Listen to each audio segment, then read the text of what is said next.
Hey everyone, and welcome back to Dallas Cowboys coverage after another great preseason win by the Cowboys. It was a great game overall. It was exciting for sure. It came down to the wire there at the end, but the Cowboys got the W. But I'm just gonna break it down. Everything that went on, offensive, defensive, and a little bit of special teams. It was a great performance. Before I get into all that, I first want to start with the major injury the Cowboys suffered this last week with Tyron Smith, and man, this one hurts me. Tyron Smith is, a great player, a future Hall of Famer, and it's just so tough to see a guy like that go down.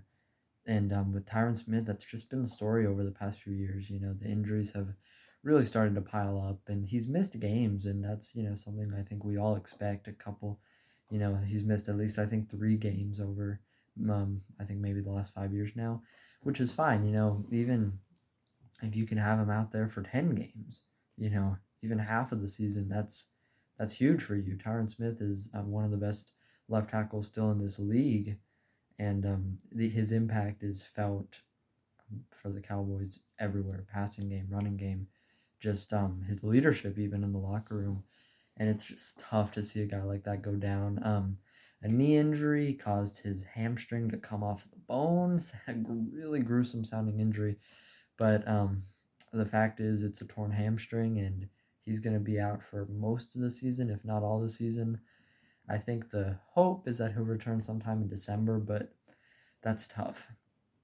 And it's just frustrating, especially just all the injuries that the Cowboys have suffered so far this season have been at really the worst positions, in the sense that wide receiver and offensive line, the positions that you were very, very deep at last year.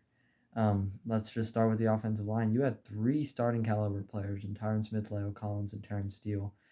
You released La'el Collins this offseason, and that frustrates me because if they had La'el Collins on this roster, I'd feel a lot better about him and Terrence Steele being the tackles. And now it's going to be Terrence Steele, the lesser of the 3, and is it going to be Tyler Smith moving to left tackle? Hope it's not Josh Ball. He hasn't fared very well. It's tough. You're in a tough situation here, not only losing a great player like Tyron Smith, who you cannot replace whatsoever. I mean, it doesn't get much better than him, but you don't have a lot of options here. Whether it's going to be Tyler Smith being thrown in day one at left tackle, a position he has not worked at so far this season, it's going to be tough either way. And at wide receiver, Michael Gallup's not ready to play. James Washington is hurt. You had Amari Cooper last year. If it was Amari Cooper and CeeDee Lamb, I'd feel so much better about the wide receivers. But instead, your wide receiver number 2 is Jalen Tolbert. And he has been inconsistent for sure during the preseason. I have high hopes for him too, but to have to be number 2, wide receiver number 2, day one, that's tough. That's tough. So the Cowboys' free agency losses, if you will, really losses they brought upon themselves in releasing the players, it's come back to bite them a little bit, and it's just frustrating for me that these players, they're gone, and now you have major needs at those 2 positions. And not only that, is there's cap space. All the money they saved, it's sitting there. No one has been signed. I'd love to see someone like Eric Fisher, Jason Peters be brought in.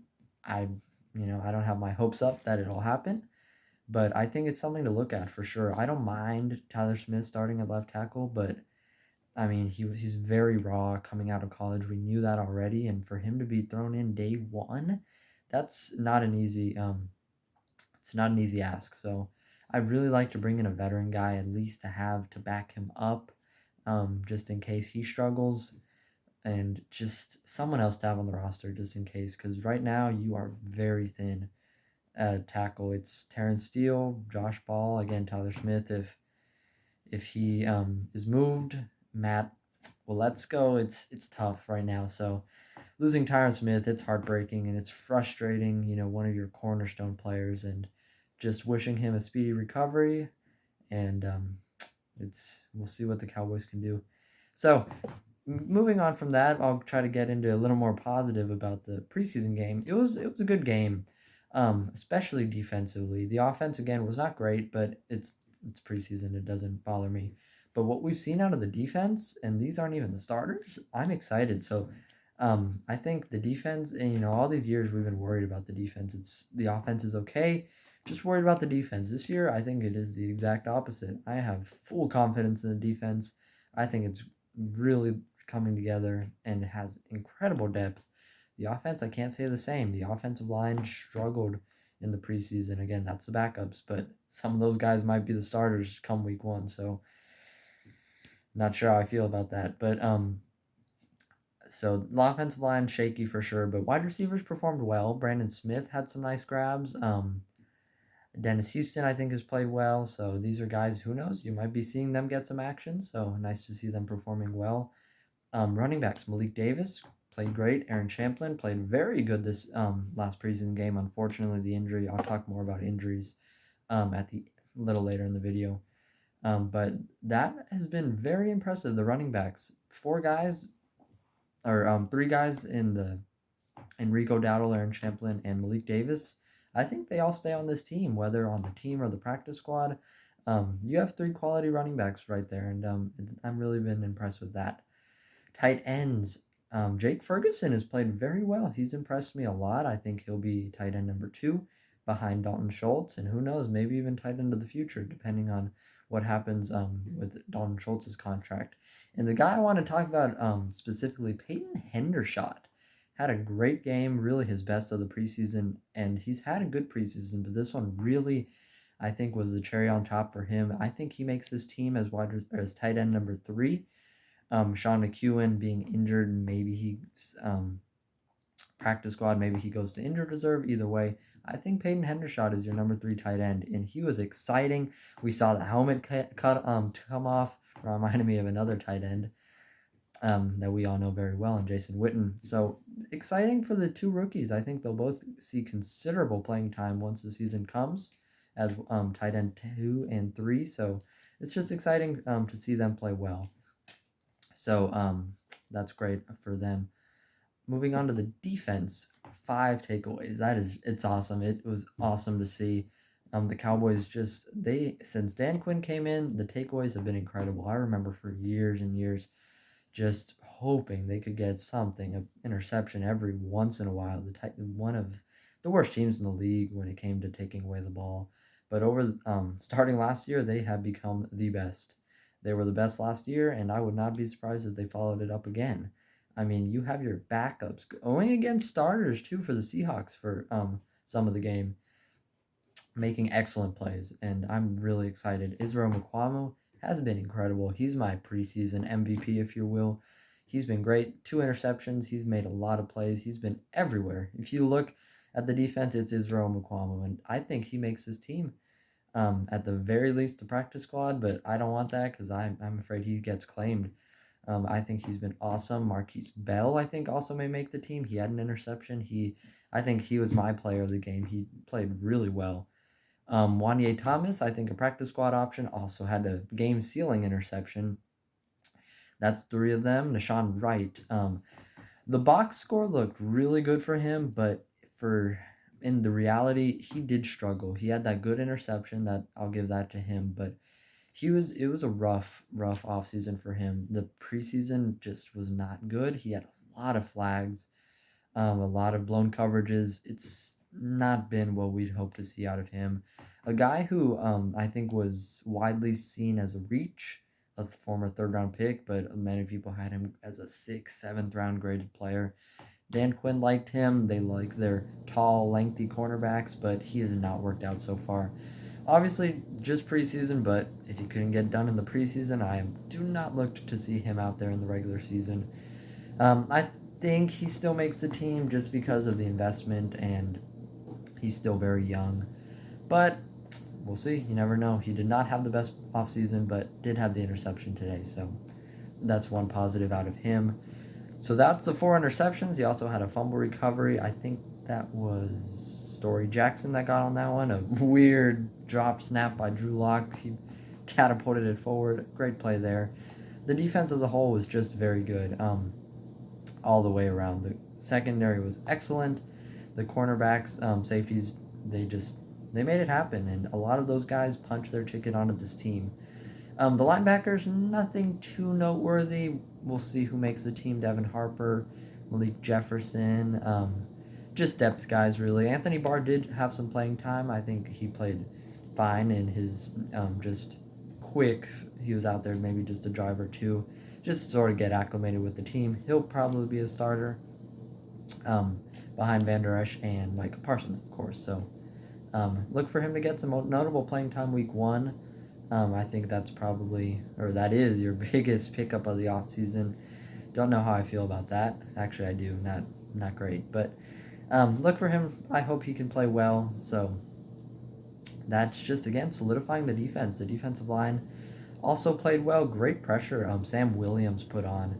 Had one penalty. Not too concerned. He's aggressive. He gets the quarterback one way or another. He's a great player, and I can't wait to see what he can do. One of the rookies I am the most excited about is Sam Williams. All right, Quinton Bohanna, Carlos Watkins, some guys I think also make this team. There's a numbers game at defensive tackle. We'll see who ends up getting cut, but a lot of good guys out there. John Ridgeway. There's a lot of bodies on the defensive line, so don't be surprised if some notable guys get cut. But again, they'll likely be brought back on the practice squad. So that's, I think, about it for all the notable players I wanted to talk about. Let me know who your MVP of the game was. Let me know if I missed anyone. Someone might have slipped my mind. So it was a great game for a lot of guys, and now it's decision time now. Who's going to make this team? And you have great depth. You have a lot of options. There's going to be some tough decisions for this Cowboys front office to make. So over the next few days is cut down days. They're already down to 80 players. 10 players have been cut so far, and a lot more will be cut as they are able to get down, as they will need to be getting down to that 53-man roster. You'll have, I think, 17 guys on the practice squad. It's still a big practice squad this year, so a lot of guys really proved themselves, and a lot of guys will have a chance to make this team, whether on the practice squad or the active roster. So again, let me know who your pet cat of the offseason was, who you want to make this team. But there's going to be some big decisions coming up ahead. So even if you see a guy get waived, remember, they can come back on the practice squad. And also, wouldn't be surprised to see guys like Jake McQuaid, Noah Brown, some of these veteran depth players not make this team initially. You might see them get cut, and don't freak out. They're just a veteran strategy, if you will, because at this point in the year, you can't put players on injured reserve unless you want them out for the entire season. But of course, once the season starts, I think they're only gone for 3 weeks, if that's stayed the same. So guys like Jake McQuaid, Noah Brown, guys that aren't subject to waivers may be cut temporarily, just so you can fit those guys onto injured reserve, and then they'll immediately be brought back once the roster spots are cleared up. So don't freak out. Jake McQuaid's not going anywhere. He's going to be our long snapper. But we saw it last year. We might see it again this year. He might get cut. Same thing with Noah Brown, other veteran guys, depth veteran guys. You're not going to be seeing Dak or Zeke get cut and brought back. So just look out and be aware of that, because they're not gone. They're coming right back. So it's going to be some tricky decisions, a lot of good talent on this roster, and we'll see who makes it through the final cuts. It'll be exciting. The season's almost here. I'll have, obviously, more videos, probably for sure after the Cowboys-Bucks game. We'll see if I make another one breaking down the cuts, if there's any more major news. So thanks again for watching. I'm trying to think. I feel like I might be missing something, but I'll talk about it next video for sure. So thank you just again for watching, and I'll see you guys next time. And next time I see you, the season will start. So make sure to hit that like button if you enjoyed the video.